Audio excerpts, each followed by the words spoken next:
Bonjour, nouvelle journée, nouvelle actualité. On commence avec cette nouvelle stupéfiante. Les super-héros existent bel et bien. Le Parisien aujourd'hui en France les a rencontrés. Ils seraient tout à fait réels, ces simples citoyens qui, masquant leur identité secrète à l'instar de Batman, ce n'est qu'un exemple, combattent le crime avec plus ou moins de succès. Plus sérieuse mais tout aussi engagée, l'humanité se réjouit ce matin du succès de la mobilisation hier contre l'ANI, le projet de flexibilisation de l'emploi. Succès illustré par une photo donnant en effet l'impression d'une foule innombrable dans les rues de Paris. Mais cet enthousiasme est aussitôt douché par le Figaro qui fanfaronne au contraire sur le flop de la manifestation, présenté comme un revers pour Jean-Luc Mélenchon, l'une des bêtes noires du quotidien de droite. Le Monde annonce une nouvelle cure d'austérité pour 2014. Pressé par Bruxelles et rattrapé par la situation économique qui ressemble tout de même beaucoup à une récession, le gouvernement français se préparerait à un nouveau tour de vis budgétaire.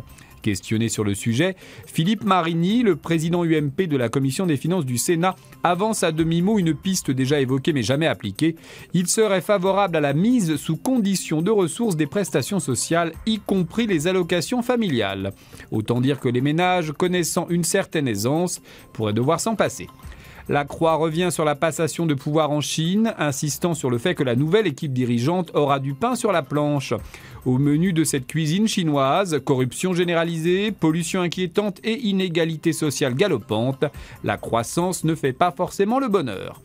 Libération salue la mémoire de Jérôme Savary, décédé à l'âge de 70 ans. Le ramage et les éblouissantes couleurs du plumage de l'inclassable metteur en scène manqueront au paysage théâtral français.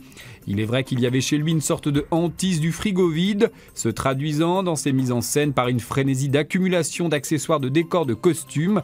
Cette absence de sobriété qui faisait son charme se retrouvait dans son personnage de fumeur de cigares, hâbleur, séducteur à chapeau et à gros sabots. Rideau.